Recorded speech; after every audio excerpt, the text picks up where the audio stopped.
Have you quit eating grapes because you think you're helping persecuted migrant farm workers? I'll be right back. The United Farm Workers Union, under the leadership of Cesar Chavez, is urging Americans across the nation to boycott California grapes, and particularly one California winery. This company, one of the first to sign up with the union, found the relationship an unhappy one, so didn't renew when the contract expired, hence the boycott and a national propaganda assault. For 25 years, I was an officer and 6 times president of a union in the motion picture industry. In fact, I led the first strike our union was ever forced to call. I figured I'd better give this biographical note so there'd be no question about my belief in the right of workers to organize and to strike if necessary. The entire history of the effort to organize farm workers has been so distorted in recent years and emotions have reached such a pitch it just seems like a good time to recite some facts. In the first place, I've always believed that organized labor begins with the workers in an industry choosing to organize or to affiliate or not affiliate with a union and making that choice by secret ballot, thus eliminating any possibility of coercion or undue influence. During my time as governor, I proposed such a solution to the farm worker problem in California, offering full state aid and even suggesting the ministerial association to ensure honesty in the balloting. All parties to the dispute said yes, except Mr. Chavez Union. No reason was given for the refusal except that one of his staff did say something about farm workers not being informed enough to make such a decision for themselves. At the moment, the attack centers on the Gallo Company. There's no point in reciting all the charges of slave labor conditions and worker exploitation. However, one example is a widely heralded photostat of a paycheck to a Mr. Gonzalez for $1.10. Mr. Gonzalez did receive such a check for 3 days' work, but he and his family had been occupying a Gallo house prior to his starting work. His gross pay for the 3 days was $75.62. The check was for $1.10 because of deductions for rent, utilities, Social Security, state disability, a returnable cleanup deposit, and union dues. Mr. Gonzalez's next 2 weekly checks were $159.80 and $125.79, plus a $13 refund he received because of an error in the utility bill deductions in that first check. The Gallo Company employs 199 year-round workers, plus 300 extras hired for the harvest season. The full-time employees averaged $8,000 a year in 1974, and they've had a raise for 1975. The part-time harvest workers earn as much as $9 an hour. The package of fringe benefits is unusual, in fact higher than for any other farm workers, and it applies to both permanent and temporary employees.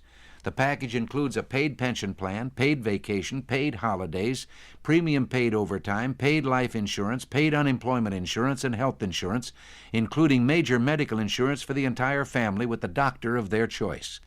Any worker qualifies for all of this after only 80 hours work in any one month. This entire package is more than the United Farm Workers Union negotiates for its members. So, enjoy. Have a grape. This is Ronald Reagan. Thanks for listening. Radical Chic is back, and the United Farm Workers are once again reaping the rewards. I'll be right back.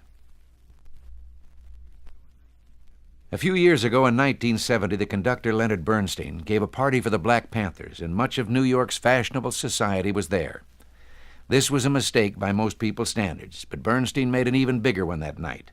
He permitted a brilliant young writer with a photographic memory and a nimble pen to enter his apartment. When Tom Wolfe published his article called Radical Chic, the English language had a new phrase, and New York's beautiful people went underground for quite a while, at least so far as radical politics is concerned. Now they appear to be coming out again.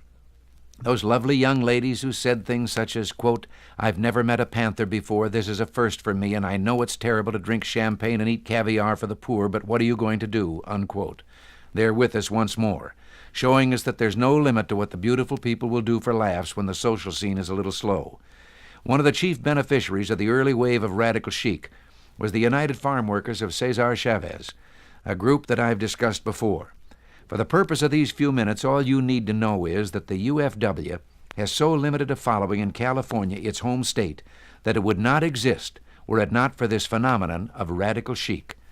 That is, fashionable people of means interfering at long distance in a controversy of which they know little or nothing.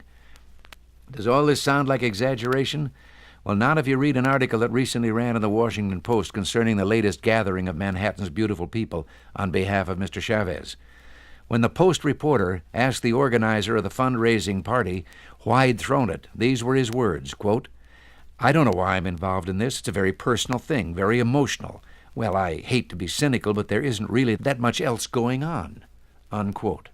A wealthy lady asked why she was attending offered this explanation, quote, "Darling, this is the time we New Yorkers come out for causes.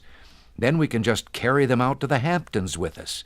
Last week was the Attica benefit, you know," unquote.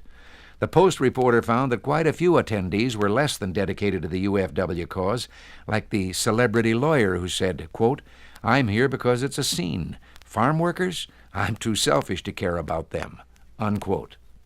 Then there was the elegantly dressed young socialite from the Caribbean who said, quote, "I'm really in support of anybody who loves the earth. I love the earth," unquote. But I don't want to leave the impression that everyone at the party was unfamiliar with the UFW program. There is, for example, the anonymous luminary who said, quote, "I can support the lettuce boycott because iceberg lettuce is tacky, but I'm afraid I'm going to have to break down on the grapes. I can't go much longer without filet of sole Veronique," unquote.